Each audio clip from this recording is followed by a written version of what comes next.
NH16 Vizag to Vijayawada వెళ్ళేటువంటి హైవేలో వాల్ట్రాన్ charging EV charging station ఇక్కడ ఆగడం జరిగింది.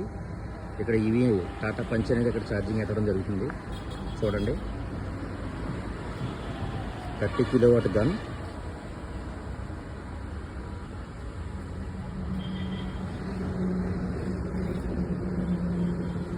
ఇక్కడ బస్సు కూడా వచ్చింది, నియోజన్ bus plus Tata punch, Nexon, అలాగే వాల్ట్రాన్ ఛార్జింగ్ స్టేషన్లో మనకి ఫెసిలిటీ కూడా ఇచ్చారు. ఇక్కడ టీవీ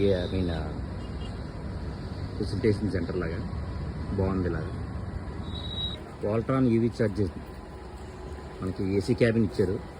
ఛార్జింగ్ ఎప్పిలోతో లోపలికి వచ్చి ఇలాంటి మరిన్ని వీడియో కోసం మన ఛానల్ని లైక్ చేయండి, సబ్స్క్రైబ్ చేయండి, వీలైతే షేర్ చేయండి ఫ్రెండ్స్. Thank you.